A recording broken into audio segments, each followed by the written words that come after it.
Ya, salam semuanya. Ya, puji Tuhan, saudara-saudara, kita kembali bisa bersekutu. Ya, dan kita percaya bahwa kehadiran kita di tempat ini bukan secara kebetulan. Ya, kita datang, semua Tuhan yang menggerakkan. Termasuk firman Tuhan yang kita dengarkan pada saat ini.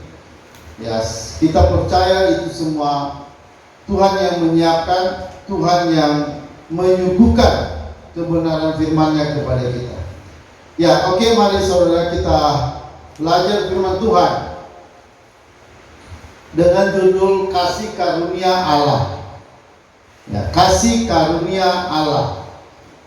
Ya. Nah, saudara, sebelum kita baca, ya, saya berharap pelajaran ini atau pengajaran ini saudara benar-benar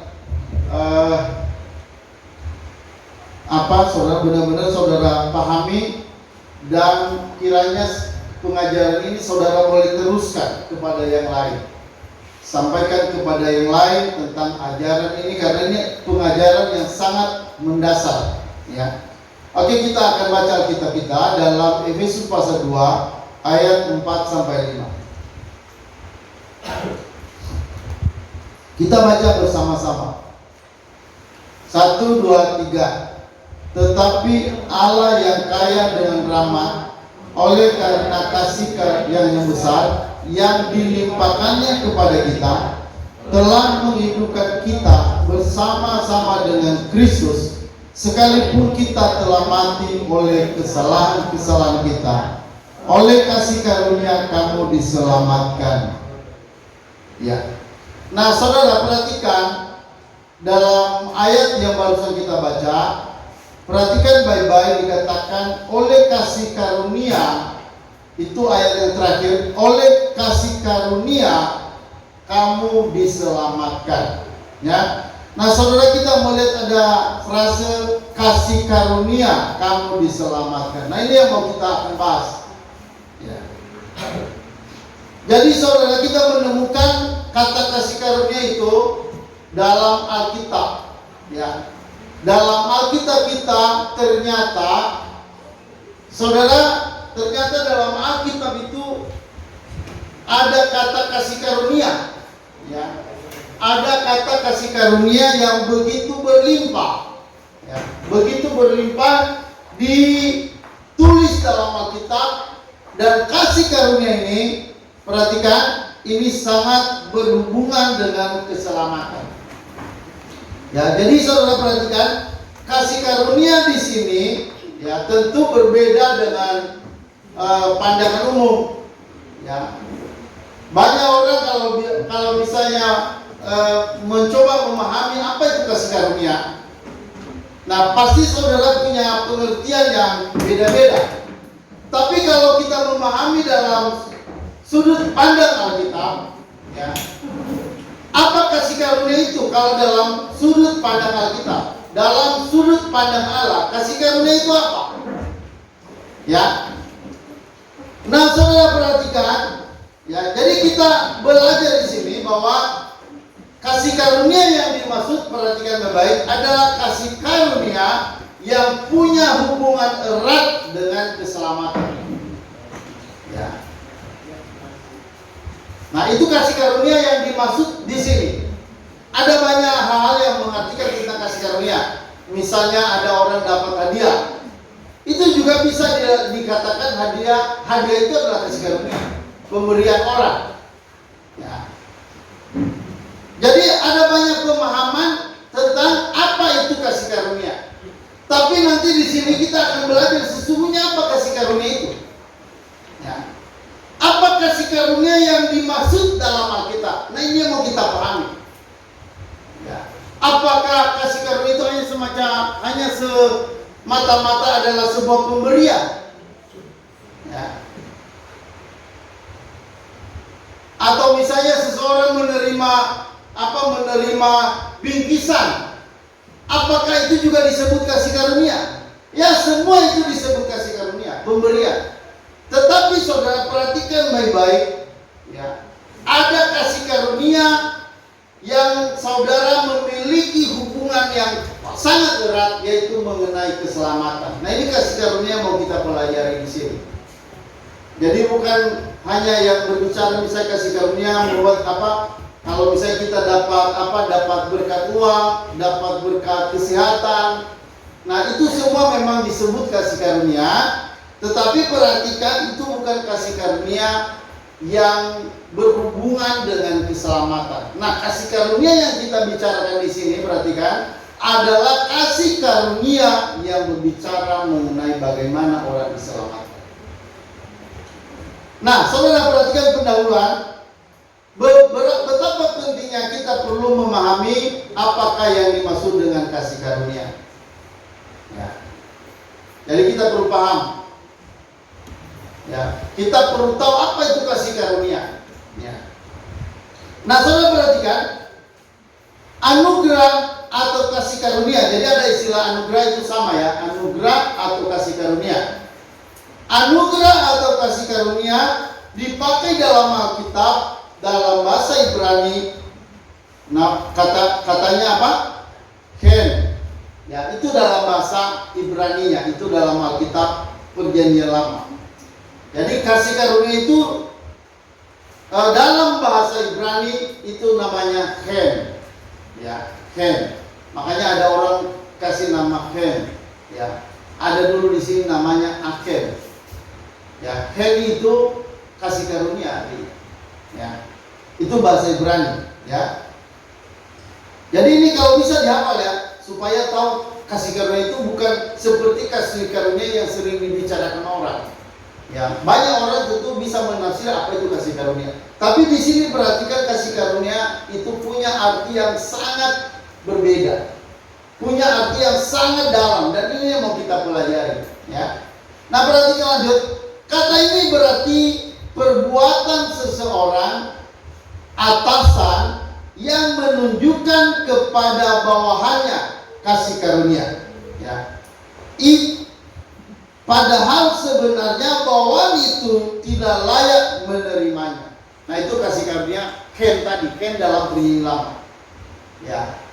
Jadi dalam arti bahwa dikatakan perbuatan seseorang atasan, jadi orang yang lebih tinggi, yang menunjukkan kepada bawahannya kasih karunia, padahal sebenarnya bawahan itu tidak layak menerimanya.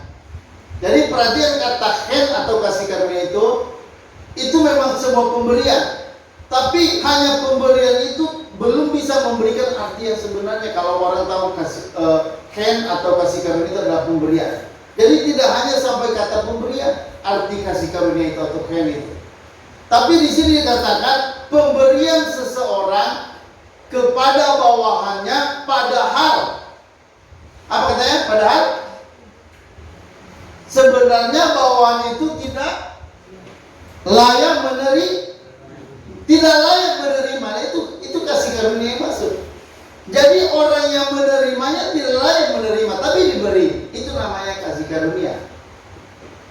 Jadi orang yang menerima kasih karunia atau pemberian dari atasan itu adalah orang yang tidak layak menerimanya. Nah, itu yang perlu diperhatikan dalam hal kasih karunia. Ya. Jadi apa itu kasih karunia itu? Jadi kasih karunia itu adalah sebuah pemberian dari atasan kepada bawahannya, padahal bawahannya itu tidak layak menerimanya, tidak pantas menerima, tapi diberi. Nah, saudara, apa contoh yang seperti itu? Adakah contoh begitu? Misalnya ada orang beri, tapi penerimanya tidak layak untuk menerimanya, tidak pantas untuk menerimanya, tapi diberi. Ada contoh itu dalam kehidupan sehari-hari? Jadi diberikan kepada seseorang bawahan, tapi yang menerima atau bawahan itu tidak layak atau tidak pantas untuk menerimanya. Nah, itu kasih karunia, itu Ken. Oke, nanti kita lihat contohnya ya. Ini perlu contoh nanti untuk memahami apa itu kasih karunia. Oke, lanjut. Kata ini berarti perbuatan seseorang atasan yang menunjukkan kepada bawahannya kasih karunia, padahal sebenarnya bawaan itu tidak layak menerimanya. Kata ini misalnya digunakan dalam Kejadian 6 ayat 7. Ya. Ini ada dalam Kejadian 6 ayat 7, tetapi Nuh mendapat kasih karunia. Nah, itu kasih karunia di situ itu Hem. Itu dalam kitab Perjanjian Lama, kitab Kejadian. Jadi itu kita menemukan kata itu dalam kitab Kejadian pasal 6 ayat 7. Ya, dikatakan tetapi Nuh mendapat kasih karunia di mata Tuhan. Nah, juga ada di dalam kitab Keluaran. Keluaran 33 ayat 17. Ini ketika Tuhan berbicara kepada siapa? Kepada Musa. Nah, saya baca ya. Berfirmanlah Tuhan kepada Musa, juga hal yang telah kau katakan ini akan kulakukan karena engkau telah mendapat kasih karunia di hadapanku dan aku mengenal engkau. Itu Tuhan berbicara kepada Musa, karena engkau telah mendapat kasih karunia di hadapanku. Jadi tadi Nuh, sekarang Musa. Nuh dan Musa mendapat kasih karunia. Ingat, kasih karunia tadi sebuah pemberian atasan kepada bawahan, padahal bawahannya tidak layak menerimanya. Jadi Tuhan memberikan kasih karunia kepada Nuh. Tuhan memberikan kasih karunia kepada Musa. Nuh dan Musa tidak layak menerima itu, tapi diberi. Nah, itu namanya kasih karunia atau Hem. Coba katakan Hem. Ulangi, Hem. Ya, kau usah malu-malu untuk berbicara bahasa asing. Ya, ini agak asing. Ya. Oke, lanjut ya. Nah, sekarang kita melihat di dalam bahasa Yunani atau dalam kitab Perjanjian Baru. Kata Yunani, tadi kata Ibrani apa tadi? Hem. Ya. Sekarang kata Yunania charis. Ya. Charis itu sama artinya dengan Hem, ya. Charis. Di sini ada namanya charis? Enggak ada? Ada atau ada? Tidak ada, ya. Kalau di sini namanya charis. Kalau ini charis. Kalau charis ini ada nama adik saya, adik sepupu. Ya, namanya charis. Ada orang dipanggil charis mata, charis man. Ya, bagus nama itu. Ya, charis. Ya, kata Yunani charis adalah kata benda yang biasa dipakai untuk menerjemahkan kata Ibrani Hem. Ya, kata charis yang secara umum berarti pemberian, hadiah, anugerah, kemurahan hati dan karunia. Nah, itu artinya, ya. Itu arti charis. Jadi charis tadi dipakai untuk menjelaskan kata Hem dalam Perjanjian Lama. Ya, artinya pemberian, hadiah, anugerah, kemurahan hati dan karunia. Itu namanya, ya. Oke, sudah tahu semua? Ya, harus tahu ya. Nanti kalau suatu saat saya tanya dan tidak tahu, saya tidak kasih hadiah. Ya. Tapi nanti suatu saat saya tanya, saya kasih hadiah.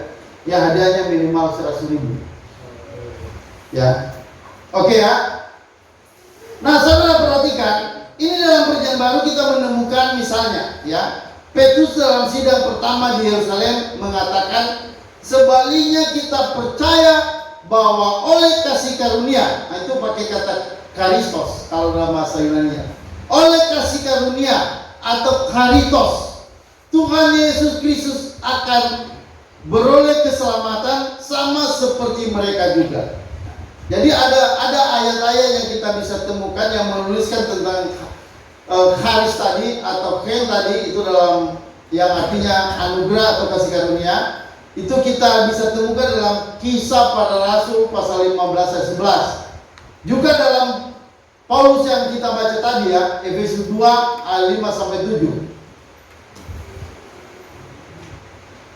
Ya, jadi artinya gini, bahwa kasih karunia atau Hem dalam Perjanjian Lama dan charis dalam Perjanjian Baru itu artinya merupakan pemberian Allah atau pemberian atasan kepada bawahan, tapi orang yang menerimanya tidak pantas atau tidak layak untuk menerimanya. Itu namanya charis, ya. Itu namanya Hem atau kasih karunia. Atau dalam bahasa Inggrisnya grace. Ya, grace. Oke ya. Nah, saudara perhatikan, karunia ini kita lanjut pada istilah kasih karunia. Coba diangkat aja. Jadi saya nggak menguraikan satu-satu nanti.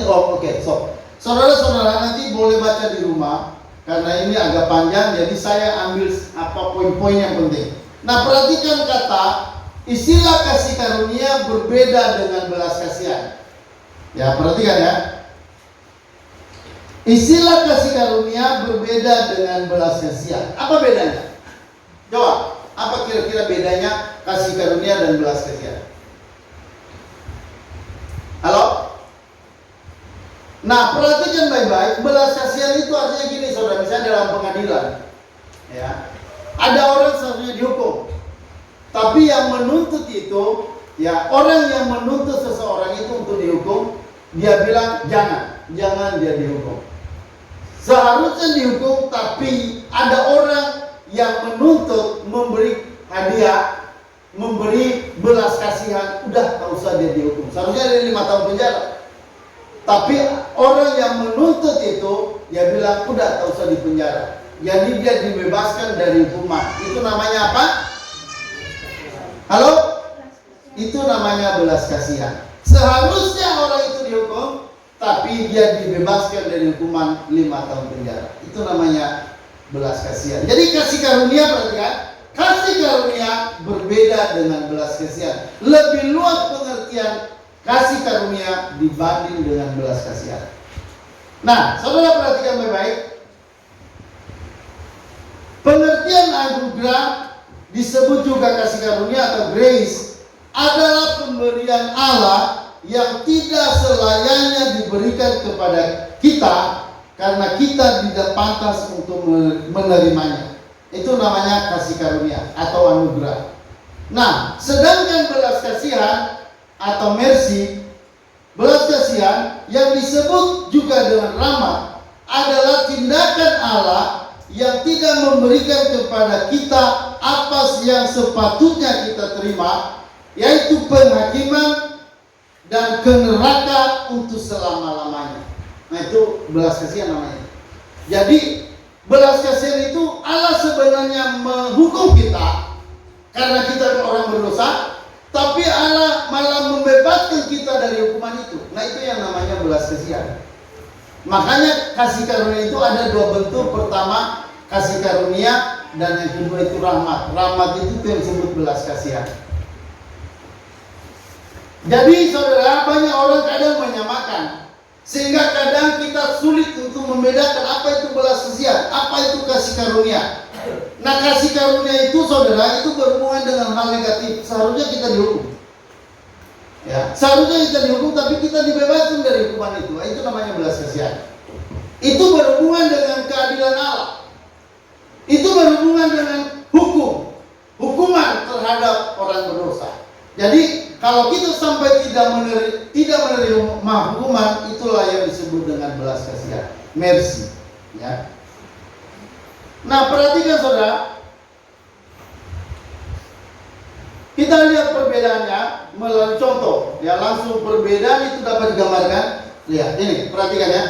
Perbedaan itu dapat digambarkan demikian. Perhatikan, jika seorang membunuh anak laki-laki Anda dan dihukum mati, dan Anda membiarkan hukuman berlaku, itu adalah keadilan. Jadi kalau seorang, misalnya keluarga, anaknya dibunuh, lalu saudara, orang yang membunuh itu dituntut oleh keluarga untuk dia masuk penjara, itu namanya apa?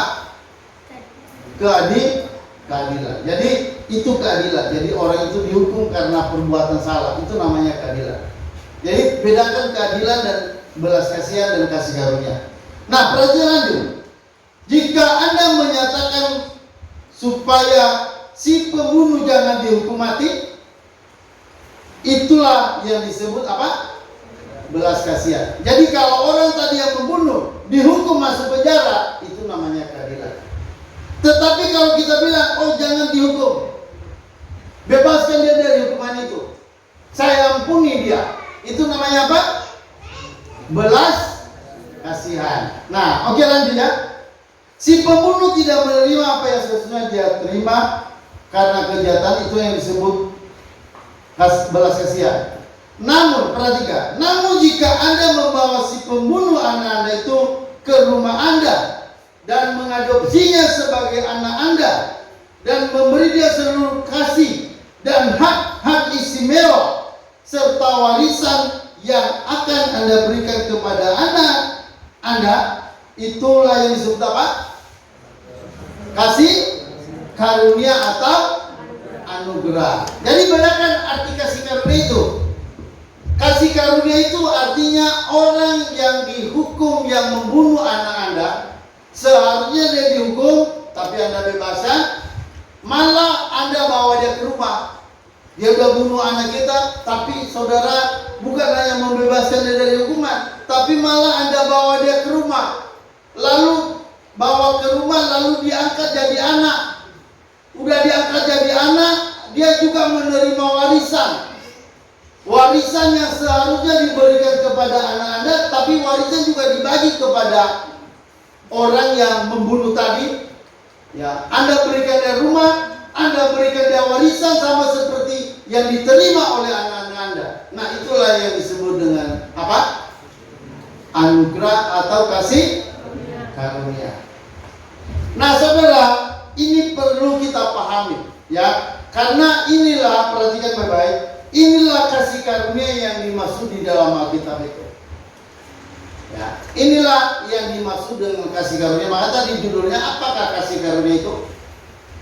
Jadi saudara perhatikan, kasih karunia yang Allah berikan pada kita itu sama seperti kasih karunia yang diberikan kepada pembunuh tadi. Ya, kita ini adalah seorang pendosa, kita seorang jahat, tapi Allah, saudara, mau menyelamatkan kita, bukan hanya melepaskan kita dari neraka, bukan hanya melepaskan kita dari hukuman, tapi malah Dia memberikan kita tempat di surga dan akan tinggal bersama Dia selama-lamanya. Itu yang namanya kasih karunia. Halo, amin. Jadi saudara, pemberian kasih karunia ini harus kita mengerti. Orang yang tidak mengerti kasih karunia, biasanya banyak rasa takut yang akan dihadapi, yang akan muncul dalam hidupnya. Kenapa banyak orang tidak tenang dalam hidupnya? Kenapa banyak orang hidup dalam ketakutan? Perhatikan saudara, kenapa? Karena orang itu belum tahu atau belum terima kasih karunia. Kalau sampai saudara sudah menerima kasih karunia ini, saya yakin dalam diri kita ada ketenangan yang luar biasa. Ada ketenangan, walaupun di sekitar kita ada gelombang luar biasa, ada ombak luar biasa. Tapi kalau kita sampai sudah menerima kasih karunia, sudah mengerti kasih karunia yang Allah sediakan buat kita, maka walaupun Anda miskin, Anda tetap tenang. Halo, amin? Walaupun Anda suka kekurangan, tapi Anda tetap tenang. Kenapa? Karena yang Tuhan berikan pada Anda adalah pemberian yang cukup, pemberian yang melimpah, pemberian yang memadai. Itu Tuhan sudah berikan pada kita. Apa yang Allah berikan pada kita? Dia bukan hanya menghapus dosa kita, tapi Dia memberikan kita tempat di dalam surga bersama-sama dengan Dia.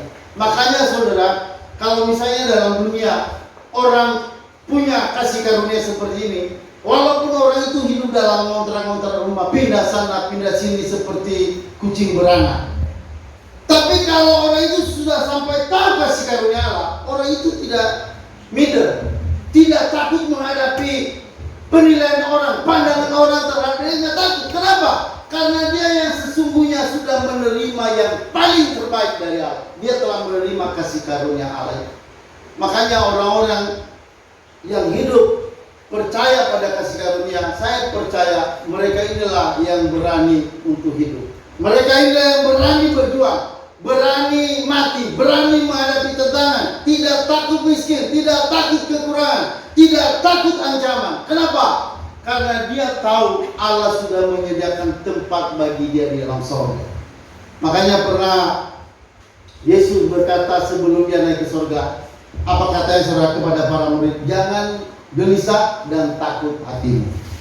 Ya, jangan gelisah dan takut hatimu, karena di rumah Bapakku banyak tempat tinggal. Kalau tempat itu sudah selesai, maka aku akan datang untuk menjemput kamu, supaya di mana aku berada, kamu pun berada. Ya. Jadi saudara perhatikan baik-baik, kasih karunia Allah ini adalah sebenarnya punya pemahaman yang dalam. Jadi tidak hanya cukup pemberian, bukan hanya semacam belas kasihan, bebas dari hukuman, kita dibebas dari hukuman. Tapi bukan hanya itu saudara, seluruh warisan Allah, seluruh yang Allah miliki itu diberikan pada kita. Inilah yang harus saudara pahami. Jadi kasih karunia yang saudara punyai, kasih karunia yang Anda pahami itu kasih karunia yang bagaimana? Kasih karunia yang bagaimana yang saudara punya selama ini? Kasih karunia yang Anda percaya itu kasih karunia yang bagaimana? Jadi kasih karunia di sini perhatikan, itu kasih karunia bukan hanya menebus dosa kita, kasih karunia bukan hanya memberkati kita secara kesehatan, bukan hanya memberikan kita berkah-berkah ekonomi, bukan. Tapi saudara, Tuhan memberikan kita tempat.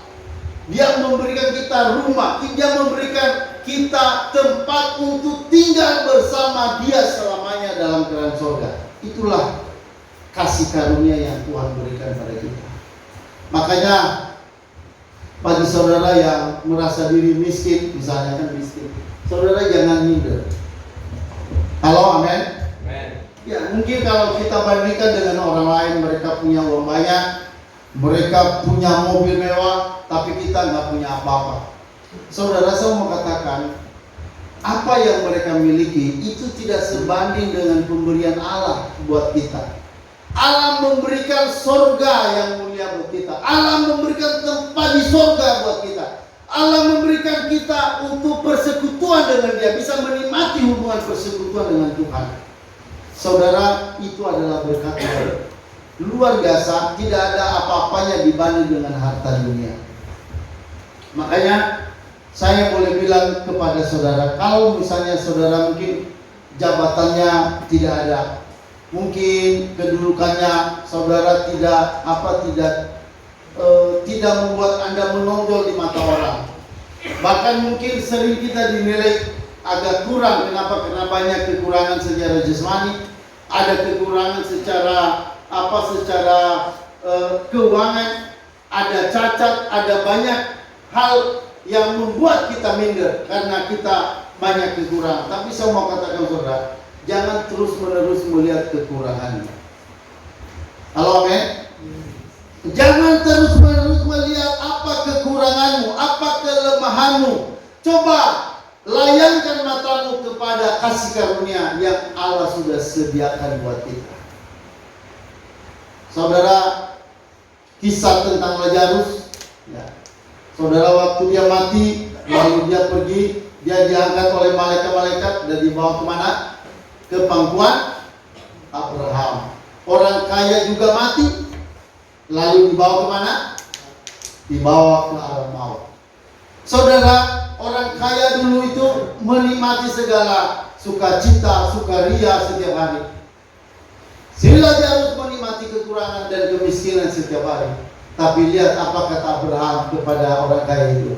Dulu kamu mewah, kamu menikmati kehidupanmu, bersukacita setiap hari, dan dia menderita. Tetapi sekarang dia memiliki tempat yang enak, sementara kamu akan menderita selama-lamanya di dalam alam maut.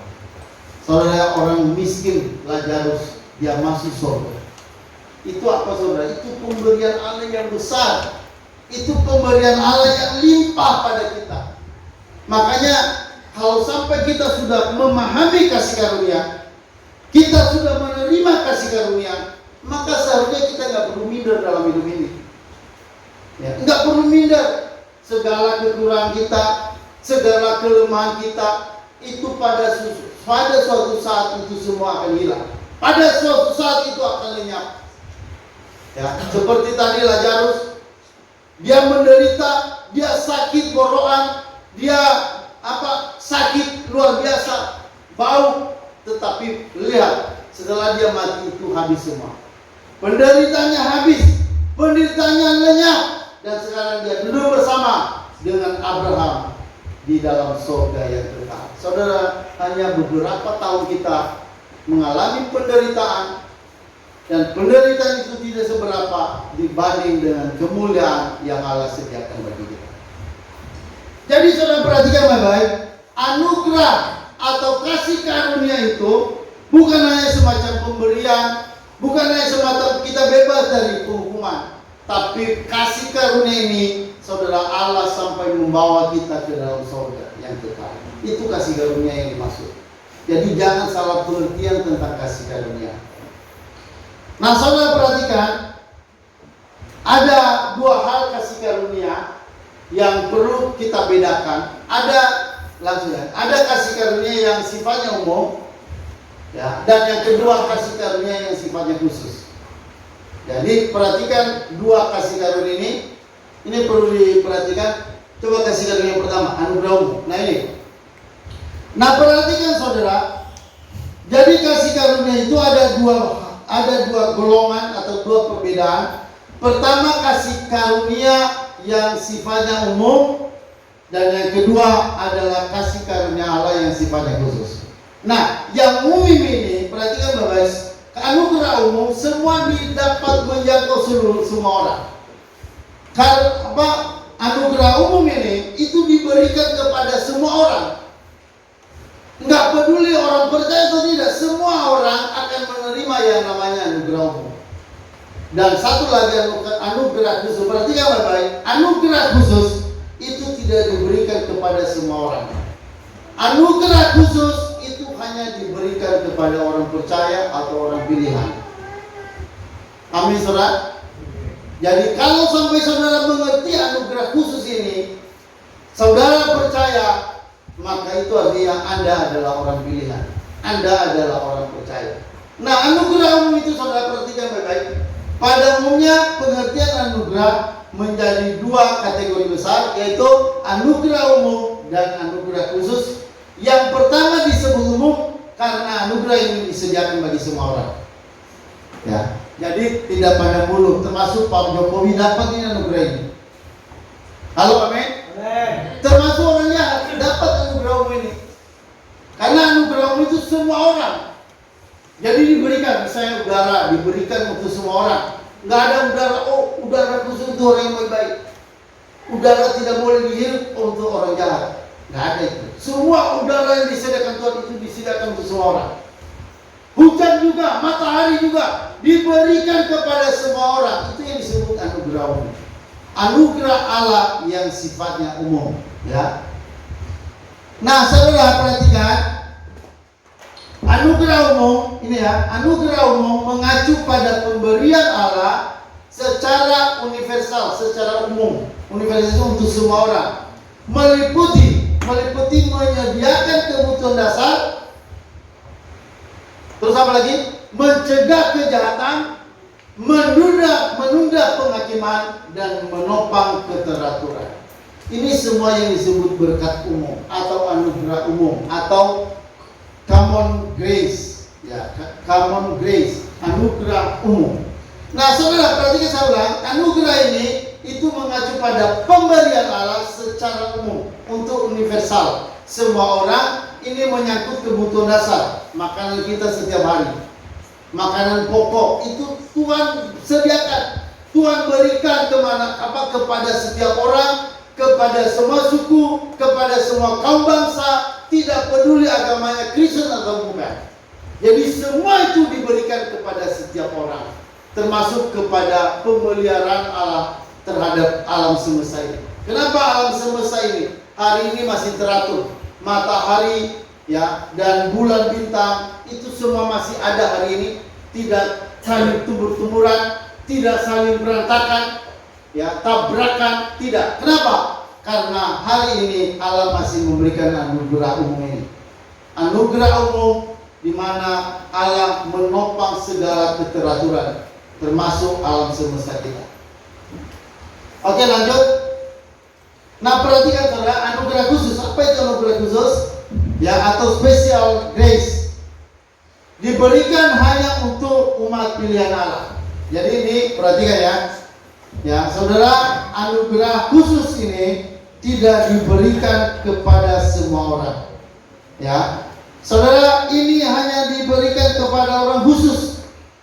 Anugerah khusus ini, ya, anugerah khusus itu tidak diberikan kepada semua orang, tapi ini hanya diberikan kepada orang-orang yang dipilih Allah. Ya. Nah, saudara, bagaimana nanti kita tahu bahwa kita adalah orang pilihan Allah? Halo? Saudara, perhatikan, anugerah khusus ini itu hanya diberikan kepada orang yang percaya pada Yesus. Jadi kalau saudara sampai percaya pada Yesus, percaya bahwa Yesus adalah Tuhan dan Juru Selamat kita, sampai saudara percaya itu tanda bahwa artinya Anda adalah termasuk orang pilihan. Halo, amin. Kalau sampai misalnya Anda sudah diajarkan Yesus adalah Tuhan, Yesus adalah Juru Selamat, tapi tetap Anda tidak percaya, tetap Anda menolak, nah itu namanya bukan orang pilihan. Jadi yang disebut orang pilihan itu adalah orang yang mau menerima Yesus sebagai Tuhan dan Juru Selamat. Itu namanya orang pilihan. Jadi kalau misalnya sampai saudara sudah percaya Yesus adalah Tuhan dan percaya bahwa saudara diselamatkan di dalam Tuhan, pasti selamat, itu namanya, itu pertanda artinya saudara itu adalah orang pilihan Allah. Artinya orang yang berhak menerima anugerah khusus atau kasih karunia. Ya, jadi kalau sampai misalnya saudara menerima Yesus sebagai Tuhan dan Juru Selamat, itu artinya saudara adalah orang pilihan. Kalau saudara belum percaya, berarti Anda bukan orang pilihan. Berkat khusus ini tidak bisa Anda terima. Saudara hanya bisa menerima berkat umum.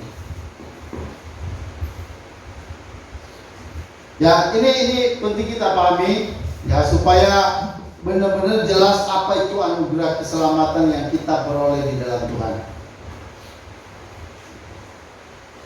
Nah, saudara perhatikan baik-baik. Kita akan lanjut pada anugerah khusus. Ya, lanjut pada anugerah khusus. Coba naik lagi. Ya, anugerah khusus. Perhatikan saudara, ingat tadi anugerah umum artinya berkat Tuhan untuk semua orang, tapi ini tidak berbicara tentang keselamatan. Ya, karena kalau berkat keselamatan itu adalah berkat khusus yang hanya diberikan kepada orang percaya. Jadi kita perlu bedakan anugerah umum dan anugerah khusus. Banyak orang kadang mencampur aduk. Ya, banyak orang mencampur aduk. Dia nggak bisa membedakan mana yang disebut anugerah umum, mana yang disebut sebagai anugerah khusus. Ya, makanya banyak orang bingung. Ya, kok Tuhan memberkati orang yang tidak percaya? Orang yang tidak percaya mereka dikasih malah pangkat-pangkat tinggi. Kenapa kok di Indonesia misalnya yang punya pangkat-pangkat tinggi kan bukan orang Kristen, yang punya pangkat tinggi itu ya orang yang bukan Kristen. Nah itu kenapa? Karena itu namanya berkat umum. Ya, Tuhan bisa memberikan berkat umum itu berdasarkan kedaulatan Allah. Allah bisa mengangkat siapa saja, termasuk misalnya seperti Nebukadnezar. Ya, kenapa Tuhan mengangkat Nebukadnezar padahal jahat? Kenapa Tuhan mengangkat Herodes padahal Herodes jahat? Saudara, itu namanya berkat umum. Bedakan berkat umum dan berkat khusus. Orang yang terima berkat umum belum tentu terima berkat khusus. Karena perhatikan, berkat khusus tadi itu hanya diberikan kepada orang percaya atau orang pilihan melalui Tuhan Yesus Kristus. Jadi kalau sampai orang menolak Yesus, berkat khusus ini tidak bisa diterima. Makanya Yesus pernah berkata, tidak ada orang sampai kepada Bapa kalau tidak melalui aku. Jadi berkat khusus ini hanya melalui Yesus. Jadi makanya tidak semua orang bisa, karena tidak semua orang bisa percaya pada Yesus. Saya pernah bilang dulu sama seseorang, dia orang Muslim, saya bilang, kamu berdoa sama Tuhan Yesus. Dia coba berdoa, masuk kamar, lalu dia berdoa. Ketika dia berdoa, tiba-tiba mau nyebut nama Yesus, berhenti. Dia tidak bisa menyebut nama Yesus. Ya, tiba-tiba ketika dia mau menyebut bahwa Yesus adalah Tuhan, mulutnya itu terkunci. Lalu tiba-tiba dia berpikir, oh mana mungkin Yesus itu Tuhan? Kalau saya bilang dia Tuhan, berarti saya menduakan Allah. Jadi tidak semua orang bisa percaya Yesus Tuhan, walaupun sudah kita ajarkan. Walaupun orang itu sudah kita bimbing dengan sedalam-dalamnya, tapi kalau mereka tidak dibukakan Tuhan, mereka tetap tidak bisa percaya. Saya berkali-kali menyampaikan tentang Injil keselamatan pada orang, tapi saya melihat pada akhirnya mereka tetap tertutup, tidak bisa terima. Makanya kenapa kok kita bisa terima? Kita diajarkan tentang keselamatan bahwa Yesus adalah Tuhan, dan kita begitu terbuka, kita begitu percaya. Nah, kenapa? Itu karena berkat kasih karunia Allah. Kalau sampai saudara percaya, itu adalah kasih karunia itu. Jadi kasih karunia itu bukan hanya pemberian Allah pada kita, tapi kasih karunia itu membuat kita percaya, membuat kita bisa menerima, mengakui bahwa Yesus itu adalah Tuhan. Itu kasih karunia.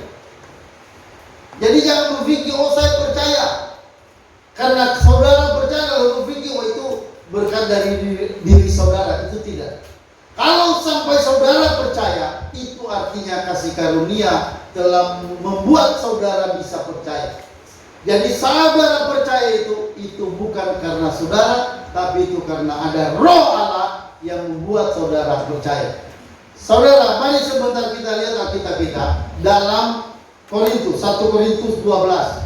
Bahwa orang yang menyebut Yesus Tuhan itu bukan karena diri orang itu. Coba mari kita lihat sebentar supaya kita benar-benar memahami konsep anugerah. Mari saudara dalam 1 Korintus.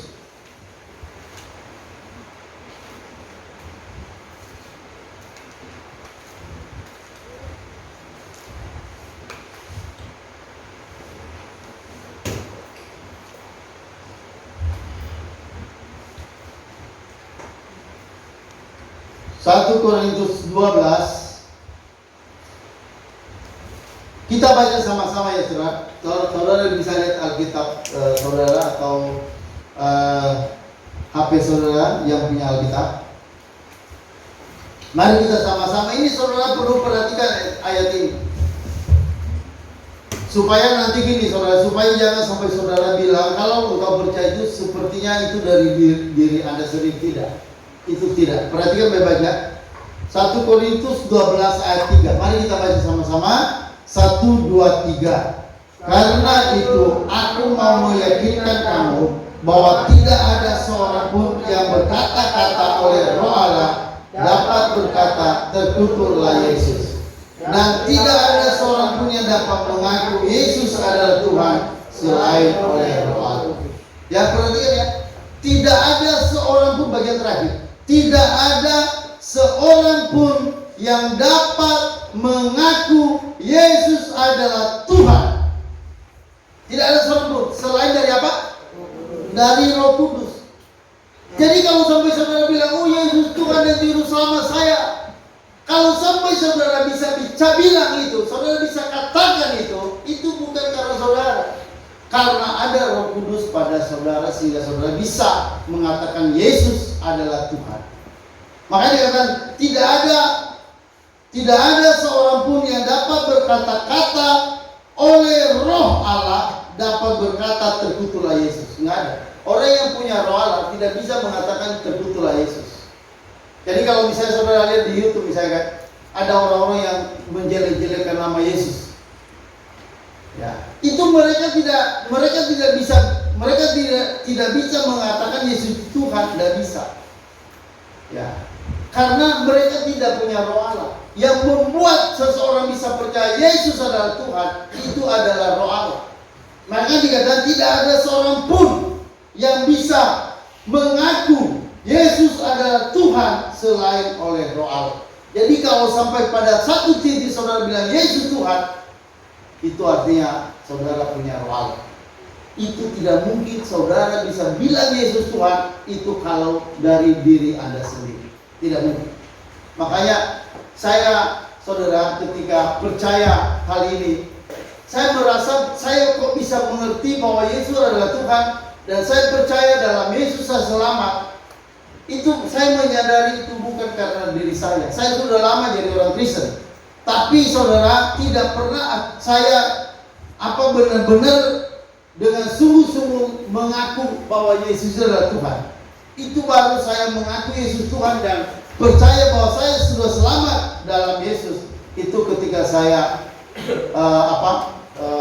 umur 19 tahun.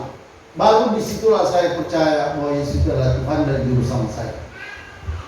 Jadi perhatikan, saya ulang, bahwa seseorang yang percaya Yesus adalah Tuhan itu karena bantuan dari Roh Kudus. Kalau hal ini saudara belum bisa yakin, masih tetap tidak percaya Yesus adalah Tuhan, ya memang nggak bisa dipaksakan juga. Itu nggak bisa dipaksa. Tidak mungkin ada orang bisa bilang Yesus Tuhan kalau bukan oleh Roh Allah. Jadi kita nggak bisa maksa orang bilang Yesus Tuhan. Aku Yesus Tuhan, tidak bisa. Kenapa? Karena hanya oleh bantuan Roh Kudus seseorang bisa mengaku bahwa Yesus adalah Tuhan. Ya, oke, lanjut saudara. Jadi anugerah khusus ini, perhatikan.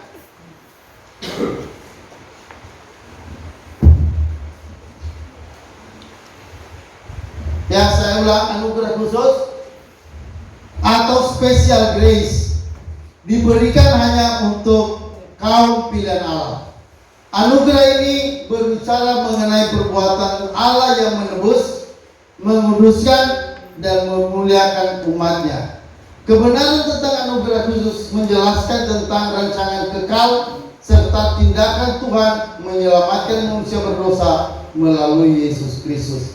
Jadi perhatikan bahwa anugerah khusus ini, ya, itu merupakan pemberian Allah kepada umatnya, tapi itu melalui proses di mana Allah menjadi manusia. Sebagai manusia dia datang untuk menebus kita di kayu salib. Nah itu proses anugerah itu, saudara. Ya. Makanya ini merupakan tindakan Allah, ya, tindakan Allah mengenai perbuatan Allah yang menebus. Jadi Allah menebus kita, baru menguduskan, baru memuliakan umatnya.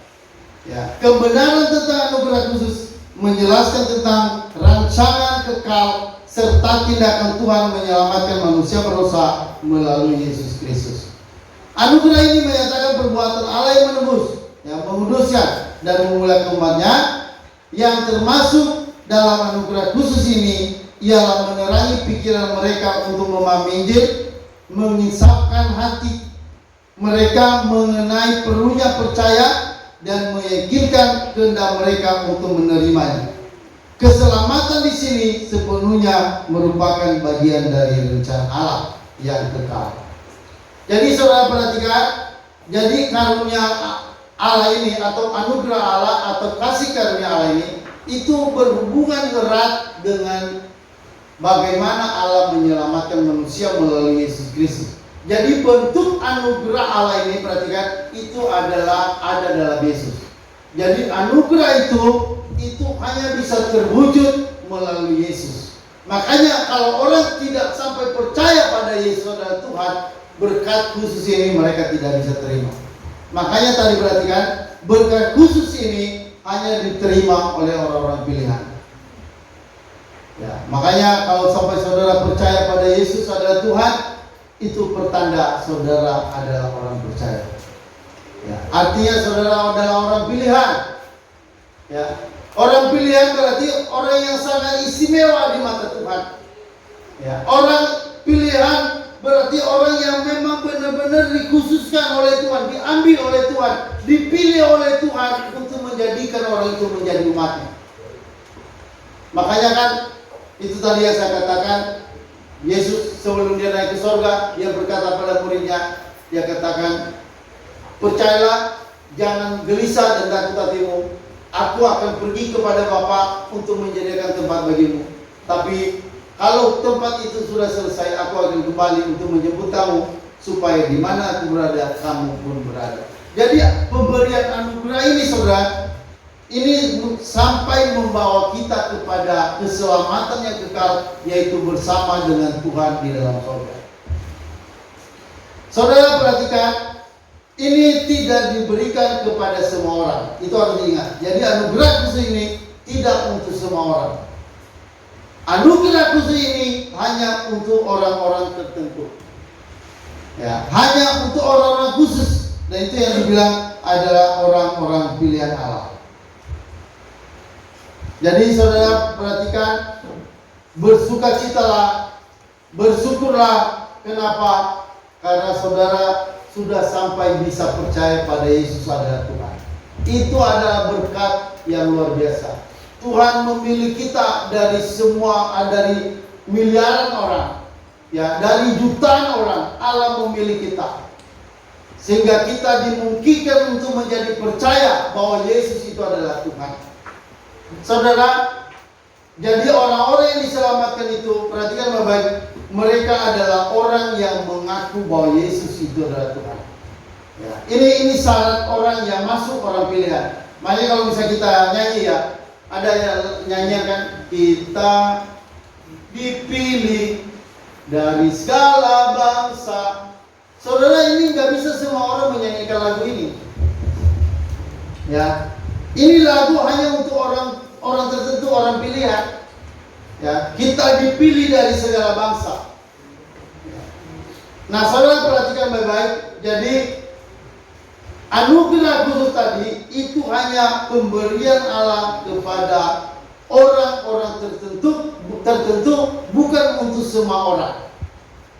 Dan orang-orang pilihan itu siapa? Itu tadi orang yang percaya bahwa Yesus adalah Tuhan dan Juru Selamat. Mari sebentar saudara, kita melihat dulu ayat tentang orang-orang pilihan. Mari kita baca dalam Roma. Coba kita buka Alkitab kita dalam Roma. Roma pasal 8. Kita baca Roma pasal 8 ayat 29.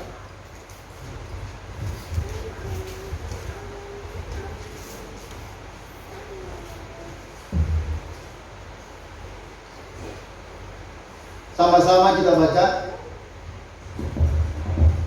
Roma 8 ayat 29.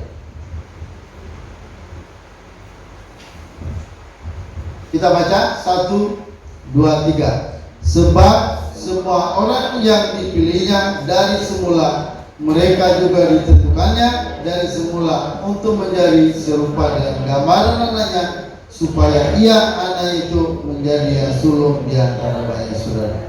Nah, perhatikan sebab semua orang yang dipilihnya dari semula. Jadi perhatikan orang yang dipilih, semua orang yang dipilih dari semula. Jadi keselamatan, anugerah keselamatan ini itu sebenarnya tergantung pada pilihan Allah, kepada siapa Allah memberikan keselamatan itu. Mari ya, sebab semua orang yang dipilihnya, yang milih di sini siapa? Halo? Yang milih Allah atau kita? Ya, siapa yang milih di sini ya? Allah. Kok Allah? Hah? Dari mana kita tahu yang milih di sini Allah? Coba. Itu kata dipilihnya, nya itu huruf besar. Ya, sebab semua orang yang dipilihnya dari semula. Jadi orang-orang yang percaya Yesus Tuhan ini itu dipilih dari semula. Yang milih siapa? Bukan kita. Jangan berpikir saudara yang memilih Allah, tidak. Allah yang memilih kita sehingga nanti akhirnya kita milih Allah. Tapi kalau Allah belum memilih kita, kita memilih Allah, nggak akan bakal bisa. Jadi yang memilih itu bukan saudara. Yang memilih itu harus Allah lebih dulu. Maka dikatakan sebab semua orang yang dipilihnya dari semula. Kata semula itu apa? Semula itu dipilihnya dari semula maksudnya apa tuh? Allah memilih kita ini dari semula. Maksudnya kata semula itu apa? Sebelum kita lahir, sebelum dunia ada, Allah memilih kita. Kan itu luar biasa. Kita belum ada, sudah dipilih. Kita belum ada dalam dunia, bahkan dunia belum ada, Allah sudah memilih kita. Kan itu hebatnya. Jadi keselamatan kita itu sebenarnya itu sudah ada dalam rancangan Allah sebelum dunia ini ada. Makanya dikatakan dari semula. Kata semula itu maksudnya sebelum dunia ini ada. Itu semula. Jadi Allah memilih kita dari semula. Jadi pemilihan ini bukan waktu kita percaya, bukan. Ingat ya. Pemilihan Allah bukan waktu kita percaya, bukan. Ada orang salah menanggapi. Dipikir karena orang itu percaya, artinya Allah memilihnya. Tidak, saudara. Saudara, Allah memilih kita itu sebelum dunia dijadikan. Artinya sebelum saudara lahir, sebelum saudara percaya, Allah memilih kita. Makanya hebat kalau sampai Allah memilih kita. Ya, ingat bahwa anugerah keselamatan ini bukan untuk semua orang. Ini harus diperhatikan baik. Ini bukan untuk semua orang. Ini hanya untuk saudara orang pilihan. Apa tanda orang pilihan tadi? Apa tanda bukti bahwa orang itu adalah orang pilihan? Orang itu bisa mengaku bahwa Yesus adalah, ya. Jadi orang yang bisa ngaku Yesus adalah Tuhan adalah orang pilihan. Kapan dipilih? Sebelum dunia ini ada, Allah udah pilih. Kita belum ada, manusia belum ada, Adam belum ada, Hawa belum ada, tapi itu udah pilih kita. Apa nggak luar biasa? Kita belum ada, udah dipilih. Makanya saudara, kalau sampai kita mengerti kasih karunia ini, maka kita nggak menjadi sombong. Nggak ada orang yang disombongkan. Ini kita selama ini karena pilihan Allah, bukan karena kita baik, bukan karena usaha kita. Orang-orang yang benar-benar memahami kasih karunia, orang itu tidak mungkin sombong. Tapi kalau orang itu tidak tahu kasih karunia, biasanya sombong. Makanya kalau dia kaya misalnya, dia bilang, wah itu karena kerja keras saya. Nah itu sebenarnya kesombongan itu. Jadi saudara perhatikan, rencana keselamatan Allah ini itu hanya untuk orang tertentu, hanya untuk orang pilihan, bukan untuk semua orang. Jadi dikatakan sebab semua orang yang dipilihnya dari semula. Ya, dikatakan mereka juga ditentukannya dari semula. Jadi dari semula kita dipilih, terus ditentukan. Ya, ditentukan, mereka juga ditentukannya dari semula untuk menjadi serupa dengan gambar anaknya. Jadi kita nanti ditentukan untuk menjadi seperti Yesus. Kita akan diubah menjadi seperti Yesus, supaya ia anaknya itu menjadi yang sulung di antara banyak saudara. Jadi perhatikan baik-baik, Allah yang memilih kita, bukan kita yang milih Allah. Saudara dipilih itu karena pilihan Allah. Makanya kalau kita tanya, siapakah aku ini Tuhan? Ya, siapakah aku ini? Kenapa Tuhan pilih aku? Aku ini orang bobrok. Aku ini bukan orang ganteng. Aku ini ada banyak kekurangan, tapi Allah pilih kita. Nah makanya orang yang mengerti kasih karunia ini, ya itu tadi, maka orang itu akan mudah untuk mengucap syukur. Halo, amin? Amin? Mudah mengucap syukur, ya, tidak sombong. Apa tadi di awal saya bilang, orang yang ngerti kasih karunia, dia akan merasa aman hidupnya. Walaupun diganggu orang, dia masih tetap merasa aman. Ya, walaupun dikata-katain orang, dia tetap aman. Kenapa?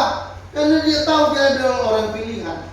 Apa yang ada dalam hidupnya, apa yang datang dalam hidupnya, itu tidak mungkin terjadi secara sembarangan atau kebetulan. Tapi dia tahu, ya, apa yang datang dalam hidupnya itu semua karena Allah. Ya, Allah yang menetapkan itu boleh terjadi dalam kehidupannya. Jadi saudara perhatikan bahwa anugerah khusus ini, ya, itu tidak diberikan kepada semua orang, tapi itu hanya diberikan kepada orang tertentu, yaitu orang yang dipilih Allah sebelum dunia dijadikan. Jadi saudara perhatikan, saudara itu dipilih bukan ketika percaya. Saudara dipilih Allah bukan ketika lahir.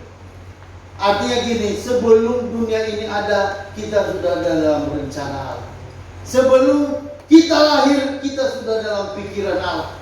Kita sudah di dalam hati Allah. Kita sudah di dalam hati Allah. Jadi betapa berharganya kita, betapa mulianya kita. Walaupun mungkin dalam dunia ini orang tidak memandang kita. Kadang orang memandang kita sebelah mata. Allah, apalah dia itu? Ya, apa dia itu? Ya, nggak guna dia itu. Nggak bisa apa-apa dia itu. Ya. Orang mungkin bisa menganggap kita begitu. Orang bisa menganggap kita rendah, tapi di mata Allah, saudara adalah orang pilihan. Ya makanya ada dulu lagu anak-anak yang anak-anak anak-anak sekolah minggu yang apa itu dulu yang aku ini istimewa. Coba dinyanyikan. coba gimana nih? Siapa yang ingat? Happy tahu lagunya?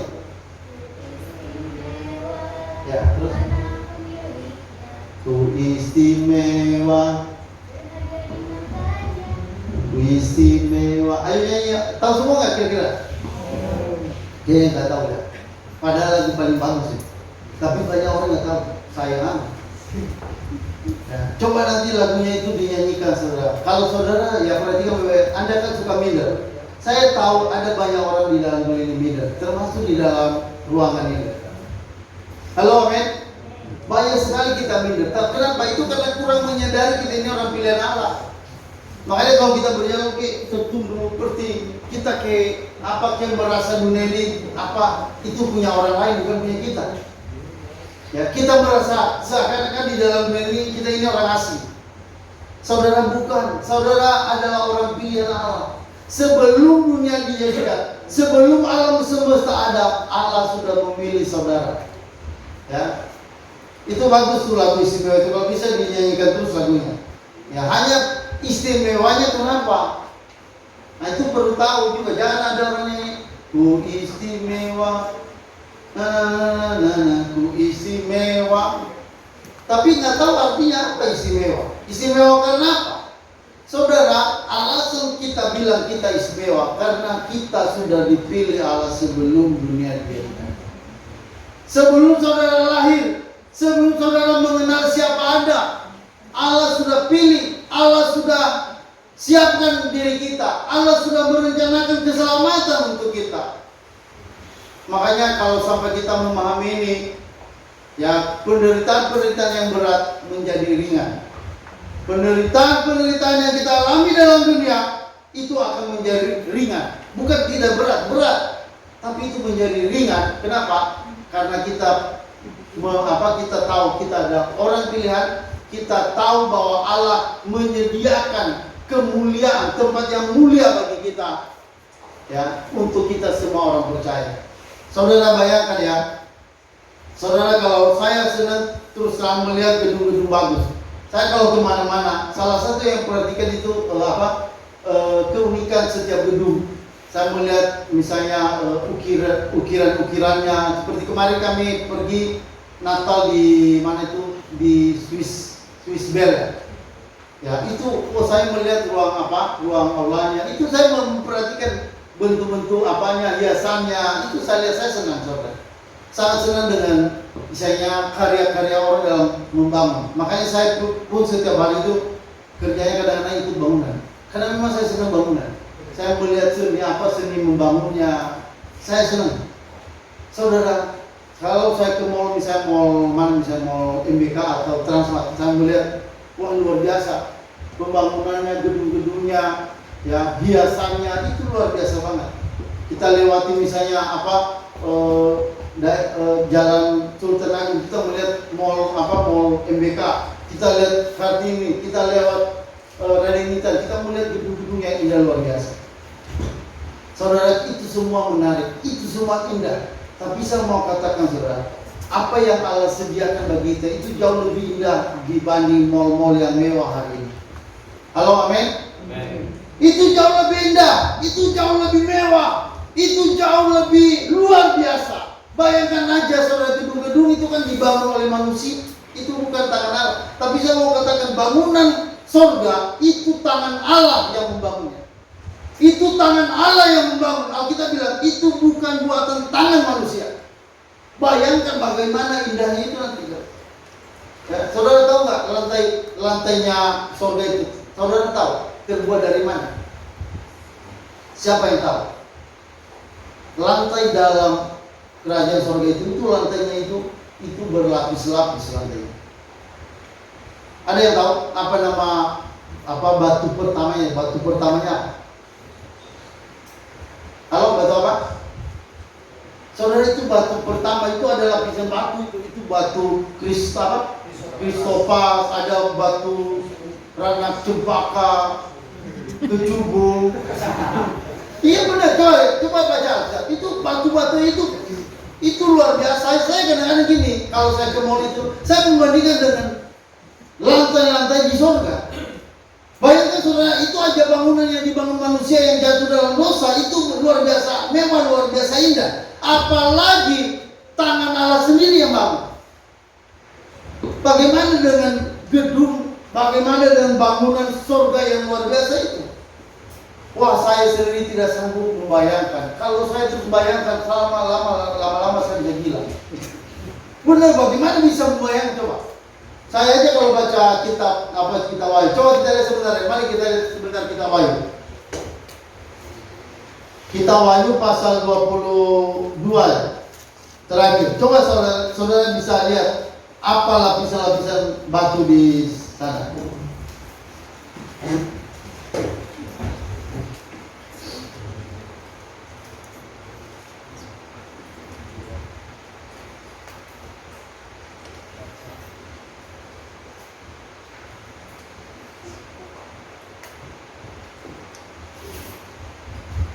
Ya, oke, kita baca Wahyu 21 ayat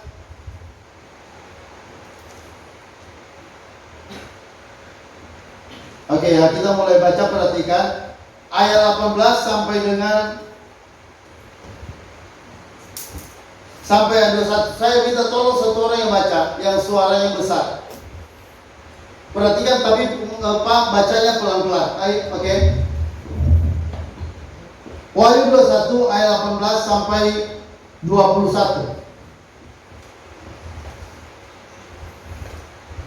Wahyu 21 ayat 18 sampai 21. Tembok itu terbuat dari permata yaspis, dan kota itu sendiri dari emas tulen, bagaikan kaca murni. Dan dasar-dasar tembok kota itu dihiasi dengan segala jenis permata.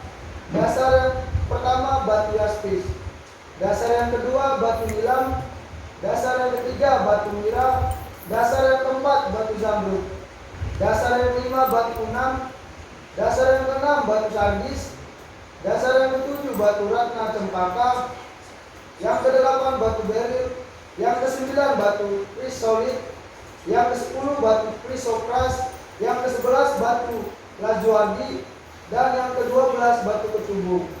Dan ke-12 pintu gerbang itu adalah 12 mutiara. Setiap pintu gerbang terdiri dari satu mutiara, dan jalan-jalan kota itu dari emas murni bagaikan kaca bening. Wah, kan ada kecubungan. Tadi kan Anda ketahui saya, benar nih. Itu yang ke-12 batu kecubung. Kan? Ada kan? Saya nggak bohong. Ratna cempaka tadi ada nggak? Nah, Ratna cempaka, padahal kita dulu punya jemaat namanya Ratna, suaminya Petri. Tapi bukan Ratna itu. Ya, kalau ini saudara perhatikan ya, dikatakan tembok itu terbuat dari permata yaspis. Ya, saya punya batu, kemarin saya kasih, nggak tahu sama siapa yang ngasihnya. Itu namanya batu, apa itu namanya kemarin Om Eri? Batu apa itu kemarin yang? Batu aki. Bukan ya. Apa itu kemarin? Zamrud atau apa ya? Lupa saya batunya. Warna apa itu? Bagus sekali. Ya, saya pernah pakai untuk jadi kalung. Ya. Nah, waktu saya bikin jadi kalung, ada orang yang saya, saudara bilang, oh kau ini pendeta yang sekarang mata duitan ya, udah pakai kalung lah, emas, terus batu apa, ada pakai batu-batu lagi, akhirnya langsung saya copot. Akhirnya istri saya kalungnya dijual lagi. Ya, saya aja dengan begitu saya udah terganggu, saudara. Ya. Nah, saudara perhatikan, ini temboknya terbuat dari permata yaspis, kota itu sendiri dari emas tulen. Wah, emas tulen. Bukan emas 24 karat. Ini sampai jutaan karat ini. Wah, itu luar biasa ya. Dikatakan ya. Sendiri apa? Kota itu sendiri dari emas tulen bagaikan kaca murni. Wah, kok ada emas bagaikan kaca murni. Ya. Terus apa lagi? Tembok itu terbuat dari Dan dasar tembok kota itu dihiasi dengan segala jenis permata. Dasar yang pertama batu yarbis, dasar yang kedua batu nilam, ketiga mira, keempat jamrud. Ada lagi batu unam. Di sini ada onam, hanya beda o sama o. Unam, ya.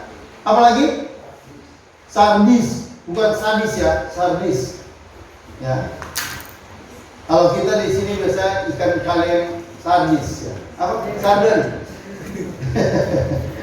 Dasar yang ketujuh batu rana cempaka.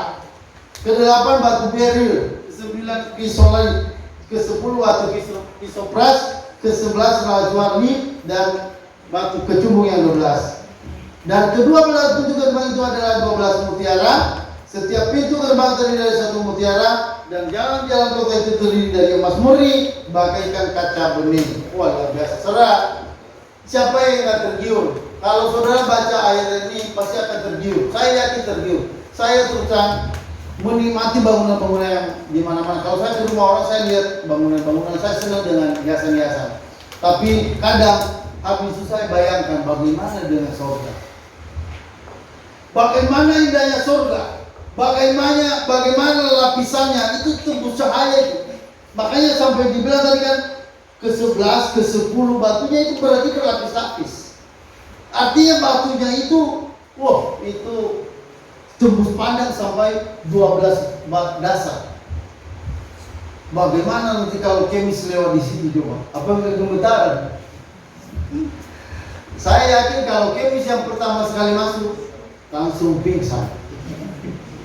Loh, indahnya luar biasa, nggak bisa dibayangkan.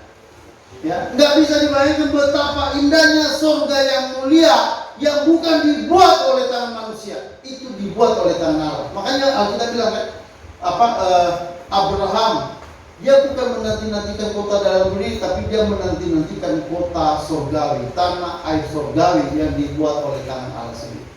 Nah, ini untuk siapa? Ini untuk orang pilihan.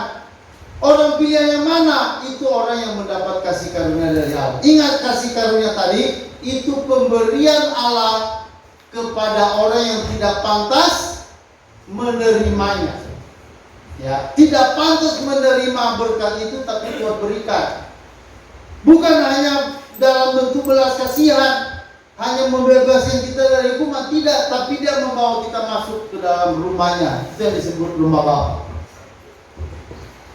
Jadi saudara, siapakah yang menjadi orang pilihan itu? Itu adalah orang-orang yang menerima kasih karunia. Saudara, terakhir saya mau sampaikan siapakah orang yang menerima kasih karunia itu.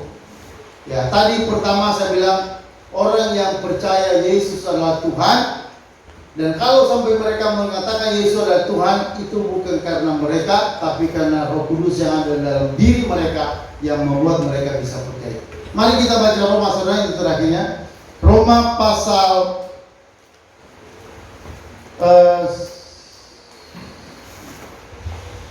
10 ya. Roma pasal 10 ayat 9. Saudara lihat ayat ini, apakah cocok dengan Anda? Apakah Anda percaya dengan ini? Benar-benar percaya, maka inilah sebagai bukti bahwa Anda adalah orang pilihan. Ingat, orang pilihan tadi dipilih Allah sebelum dunia dijadikan. Siapa saudara? Itu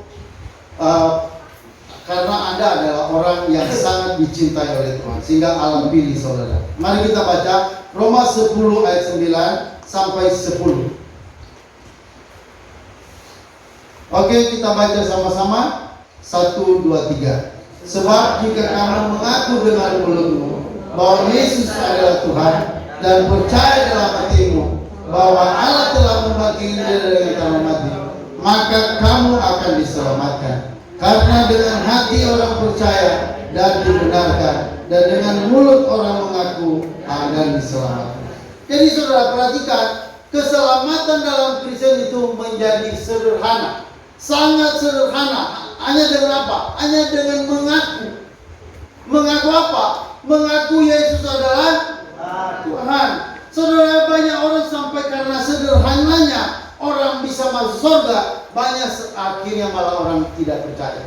Karena saking sederhana, sangat sederhana keselamatan itu. Saudara, bagaimana keselamatan itu? Ayat 9.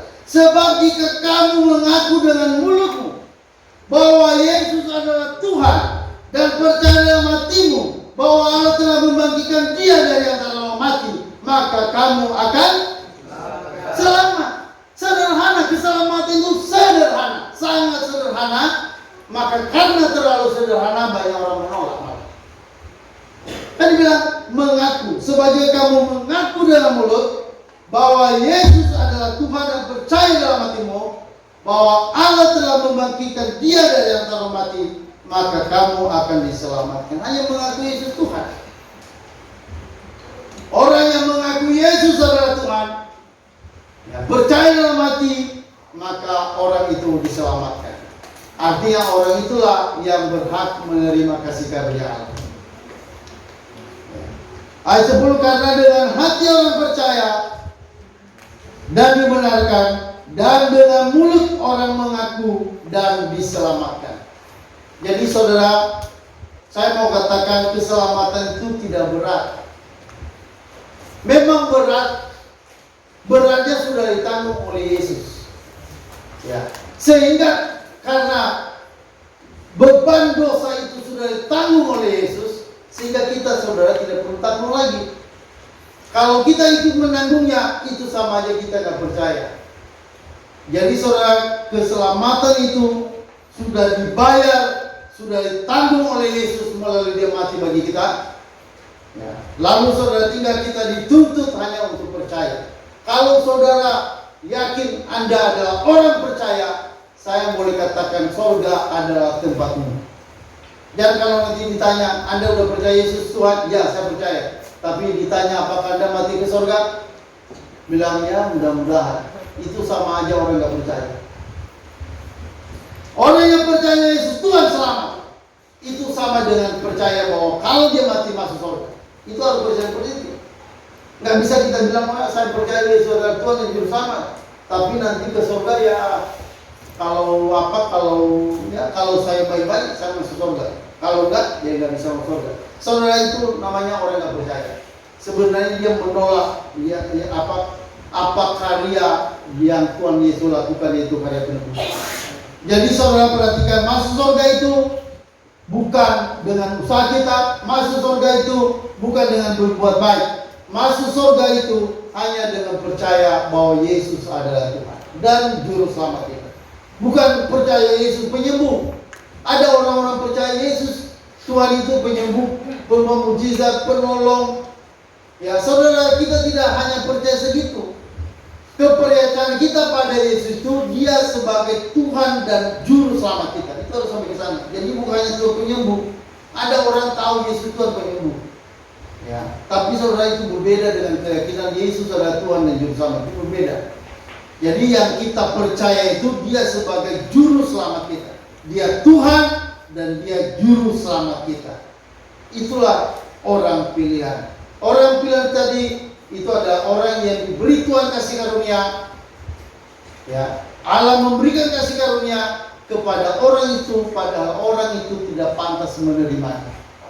Tapi Tuhan berikan, bukan hanya Tuhan berikan, tapi Dia bawa orang itu sampai ke dalam rumah Bapa surgawi. Ya, itulah kasih karunia yang kita bicarakan tadi. Ingat, kasih karunia ini tidak diberikan pada semua orang. Kasih karunia yang umum itu diberikan untuk semua orang, tapi kasih karunia khusus yaitu keselamatan hanya untuk orang percaya pada Yesus. Makanya saudara, kita wajib memberitakan tentang Yesus ini ada Tuhan yang Juru Selamat. Kemanapun saudara pergi, wajib saudara bicara tentang ini. Ya, tanya pertama-tama apakah Anda sudah yakin selamat belum? Tanya kepada orang, karena inilah proyek Tuhan yang paling besar, yaitu proyek penyelamatan. Tidak ada proyek Allah yang paling besar di dunia ini selain daripada proyek keselamatan. Makanya firman Tuhan berkata kepada para murid sebelum Yesus naik ke surga, pergilah, jadikan bangsa menjadi murid. Ya, saudara, Tuhan mau supaya kita menjadikan orang semua menjadi murid Tuhan Yesus.